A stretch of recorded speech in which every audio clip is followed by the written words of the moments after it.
And what's up, everybody? I'm back with another amusement park review. Yay! I visited a new amusement park for the first time this year. I know our last one was Kings Island. That was the last new one.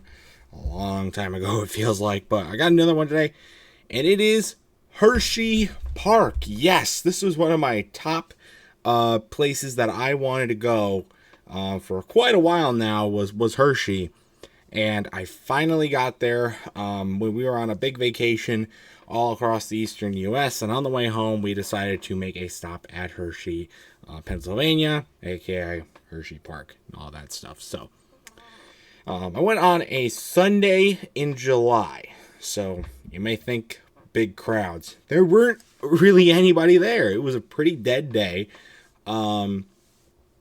So I was able to get on 14 of their I guess all but one of their coasters. Technically 13 of their 14 coasters.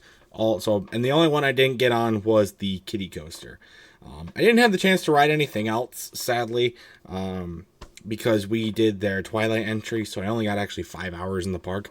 So that's a lot of coasters in 5 hours, but I didn't get to ride anything else, which is fine. But I got to get a chance to walk around the park, kind of take in the atmosphere, and I also got time to walk around Chocolate Town too. So therefore, this review will include both Hersheypark and Chocolate Town. I didn't get to go into Zoo America at all, and I didn't get to go in their water park, so I can't really say anything about any of those. But yeah, like I said, Chocolate Town and the regular park. So let's jump into the notes. And like I said, first thing I gotta say, there's so much to do here. You got a whole district area. I mean, like I said, the zoo, the water park, the main park, and Chocolate Town. They also have a stadium there that hosts concerts and other awesome events. So that's really, really cool. There's so much to do in the area. And it really just incentivizes being there for long periods of time. There's lots to do for all ages, all thrill levels, all that kind of stuff. And it makes for a really, really good experience. So good thing that they took that into account. There's lots. I also think there's, I talked about we got the Twilight tickets to get in at 4 p.m. until the park closes. When we went, it was 9, sometimes it's 10. I think that's a really good way to encourage part of the day trips. If people can't get there right when the park opens, they're not feeling too down because they'll just come in later in the day. It also gives them a chance. Maybe they only want to get the Twilight tickets, and then they can go to Chocolate Town or the stadium or something like that. But they also have really cool things where you can get in. They used to have this. I don't know if they do now, but if you buy a full day ticket, you get in 2 hours before the park closes the night prior, in addition, as part of to get a taste of everything about Hersheypark, and stuff like that. That's a really cool thing to do as well. It incentivizes, big trips and maximize your value time at the park, and it will bring a lot of good people in. So I think that's a really good thing that they did. Now I'm talking about Chocolate World, because I went to Chocolate World before going into the park.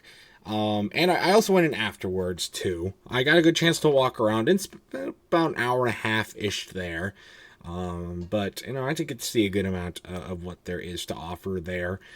I was kind of expecting more. I was a little bit let down. It's not anything bad. It's just a bunch of shopping, and you gotta get a ride in there that can take you through a tour of how chocolate is made and whatnot. You get a free piece of chocolate at the end. That's really, really cool that they do that. You can make your own Reese's combinations. A bunch of interactive things to do with candy. You can take picture spots. They have the really cool food court in there. You can make really good milkshakes. Delectable. Their food that is really, really good stuff. Just getting other foods there too. So I think that was really, really good. But it's just a lot smaller than I thought it was going to be. But I do though, that Chocolate Town is open an hour before the park and an hour after the park. It makes people not really feel like that they have to leave Hersheypark early or get in there late because they don't want to miss out on Chocolate World. You can do both and not worry about it without missing any time out at Hersheypark. So that's really, really cool. I like that. I have a little bit of complaint though about their merchandise. They have a really good selection of merchandise overall. I thought the store is really, really cool to walk in, and you get to like a cool like Ferris wheel thing with the logo, lots of different shirts, hats, and stuff. Of course, I was going there for the pins. You know me, I'm a big pin collector. And I was looking for just a Hersheypark pin, maybe with the little logo on it, but I didn't really. I just need something that said Hersheypark, you know. I didn't want anything that just said Hershey or Chocolate Town. And I had a hard time finding one that just said Hersheypark.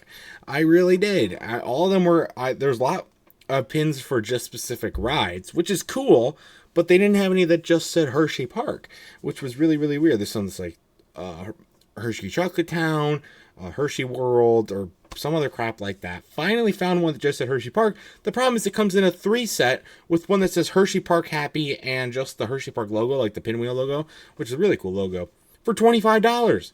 So I ended up having to get that because it's the only one that they have. I got a cool shirt too. I'm not wearing it right now, obviously. It's in the wash, but I thought that was a cool one to wear as well. But, you know, I feel like you have that large of a selection of merchandise. You can't just have an individual pin that says Hersheypark on it. Like, it just seems kind of stupid to me. They're very, very, very strict with entry. We tried to get into the park like at 3:55 for a 4 o'clock entry. And like Cedar Point, they sometimes will, like the last time I was at Cedar Point, they let us in a half an hour early. Because for whatever reason we could just get in. But also, like, sometimes if you get in there a few minutes earlier, they start funneling people through the gate. And then let them go up to a certain point before like they officially open, you know, so that they can get more people in into the lines and cause less congestion outside of the park. Hersheypark doesn't do that. They turn you away strictly until 4 p.m. So just know that going in. Now let's talk about some operations once we were actually in the park. First off, the ride apps are not very nice. They really weren't. Well, most of them weren't. A couple of them were pretty nice, but they just really didn't interact with the riders at all. They kind of just stand there, like just look like they do their own thing, and they don't talk to anybody, or barely. Or if they do, they talk to their own coworkers, unless they have like a question for you, and they just like there was no like welcome back, how was your ride, or enjoy your ride, or you know, trying to hype people up for the ride. Outside of one really cool guy that was operating Sky Rush near the end of the day, he was super, super cool. They were really hyping people up, and so that was a lot of fun. But other than that, wasn't really much along that note, which kind of sucks. I'm used to that, like Cedar Point, Michigan's Adventure, you know, and Kings Island even, we saw that a lot. So I was a little bit disappointed there. And then the layout of the park. This is one thing that a lot of people get thrown off about and complain about. It's not great. The park's not in a full circle because the back part is the zoo. But thankfully, I mean, we were able to go from one end of the park really easily. It's not nearly as large of a park, walking wise, as like Cedar Point, which is really, really, really good. But the park it's very terrain. There's a lot of hills, which can make for some cool interactions with like rides and stuff. But it is really, really a pain in the ass for walking around the park. Like Sky Rush, Comet, Great Bear, Super Duper Looper, that whole like junction of coasters, really close together. Like you have to go down this really steep hill, and it's like super hard to find. And, you know, you just can't, you get really turned around because, like Comet, for example. Comet has a very, very small entrance sign. I'll talk about it in the individual review of Comet itself, but like that, for example, it's really, really hard to find that coast. Like, you could see it walking around, but you can't find the specific entrance. Skyrush was really hard to find, too. Great Bear was a little difficult because they kind of just, like, tucked away in these, like, nooks and crannies. You're going up and down hills. It can really be hard on your feet, especially on a hot day like we went. So it can be a little bit deceiving, the size of the park, how much it is to walk. But I guess if you're used to it, it wouldn't be that hard. But I'm not used to it, so that's probably why. But, you know, it was still fine. Once you really kind of get the layout figured out, it's not that hard. But the hilliness also really makes it hard to see rides. They don't have like a super high defining coaster as far as like height goes. They have two hypers, and they have Wildcat's Revenge, and a couple other coasters that kind of would make up their skyline sort of thing. But like you could see Candemonium pretty far in the air, but and it was hard to view some of the rides. Like Skyrush was really hard to get footage of. Comet was hard to get footage of. I could barely get any for Fahrenheit was pretty good. Wildcat's Revenge was pretty good too. Great Bear's a little hard because the only place I could really see it was from the station of Skyrush. Super Duper was pretty much impossible. So that kind of sucked. It's kind of hard to like see stuff. Also, I noticed every time we got off a ride, there would be a turnstile after the ride. And I really don't. I understand why there'd be turnstiles before the ride to prevent as too many people from going into the station or getting like near the ride. But why after? It can cause some congestion and it can like slow the process down of getting people out of the line, especially like an evacuation situation where you would need to get people through that really, really, really quickly and efficiently. Kind of seems like that would slow that process down. I don't know why. I thought it would be just for a couple rides, but it was for almost every ride that we rode there. So that was a little weird. And then the layout, I talked about the layout of the park again, kind of like how the coasters are all packed together. I talked about the Skyrush, Comet, Great Bear, Super Duper Looper group. Fahrenheit, Wildcat's Revenge are really, really close together as well.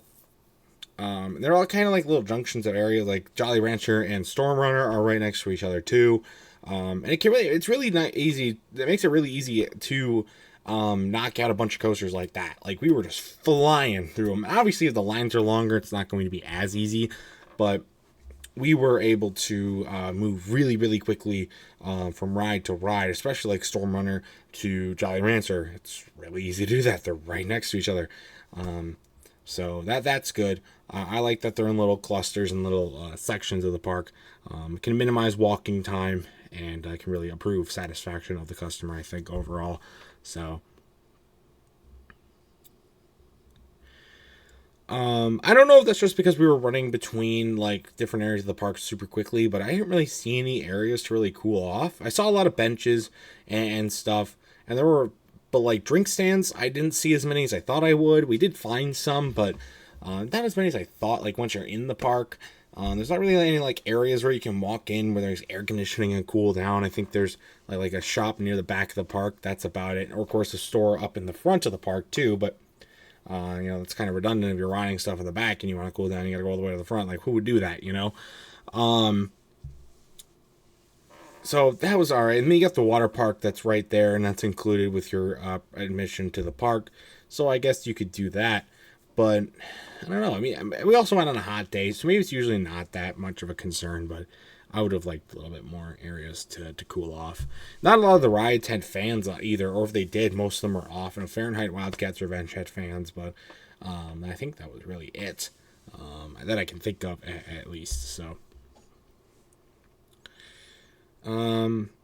now you guys want to talk about the roller coasters. Waited this long to talk about them. This is probably my biggest plus because they have 14 coasters. We got on 13 of them. The only one I didn't get on was the kiddie coaster. And a lot of people talk about this park as having a really, really, really good lineup. One of the best, not just in the United States, but maybe even the world. They are correct. And it's really interesting how quickly they were able to turn that around. Well, 10, 15 years ago, they really weren't a premier park for coasters on the map. They've always been a pretty premier park, and they're over 100 years of operation, which was also cool. I didn't know it was around that long. But as far as like roller coasters and stuff, a lot of their big ones have been added in the last 10 to 15 years. So, and it's really built them up and made them a higher quality park overall. So that's been really, really, really cool to see. But they have an amazing ride lineup. Again, I didn't get to ride anything other than the coasters, but they have the Triple Tower looks really, really good. They have an observation deck, a Ferris wheel that looks awesome. They have a good selection of other kinds of family rides and stuff as well. No real defined kiddie zone, but they have some kiddie rides scattered throughout the park, especially near the front. So that's really, really good. It's nice to have rides of varying thrill level all throughout the park. and it can make for a great experience. So I really like that. So, but the coaster lineup, superb. Again, each coaster that I rode will get their own individual review, so I'm not going to go too in depth to them here. But yeah, great stuff. My overall thoughts about this park: it's an amazing place. It's not what I expected. The hills were threw me off. The size, the amount of walking we actually had to do, which I thought was less, kind of threw me off. Also, the crowd level kind of threw me off, in a good way. And a few other things that, nitpick things that just kind of got to me a little bit. But overall, really enjoyed my time here, and I was able to pick up a lot of the credits, so I don't know when I'd actually want to come back. I'd want to walk around the park. I'd want to do more of the flat rides, though, for sure. Maybe get that kitty credit if I'm going to be back there, but not too worried about that. So my final score for Hersheypark, this has to be I'm going to give it a 9.5 out of 10. It's not perfect, but it's very close to perfect. And you might be thinking, well, is it better than Cedar Point or Kings Island? It's a hard thing. It's a hard thing to answer because they do a lot of things better than Cedar Point and Kings Island, the Cedar Fair parks. They have better theming on the rides, which I'll get to more at the coasters. Some of the coasters fit under that, but more theming. And an overall, just a lot more things to do other than the park. More varying rides for all types of people that you can do. But obviously as well, I bet worse, not as great terrain, smaller, but still about the same amount of rides. And the merchandise and stuff like that. So really pick and choose, but I think this is an amazing park and definitely worth a visit if you're in the area, or if you're a big coaster enthusiast. You gotta get here. You gotta ride the coasters and all the other awesome stuff they have here. So that's gonna do it for my review. If you have ever been to Hersheypark, I'd like to know your thoughts about it in the comments section down below. What's your favorite thing to do at Hersheypark? What did I think about a lot of the stuff that I did?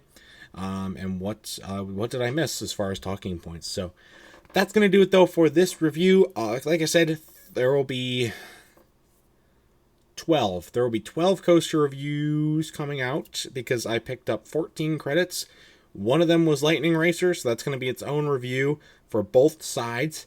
And I'm not going to review Wild Mouse because it's very much like the one in Michigan's Adventure. I already rode that. I already did a review of that one. So if you want to see my thoughts on that one, you can go check out that review. It's going to be in the Coaster Reviews playlist.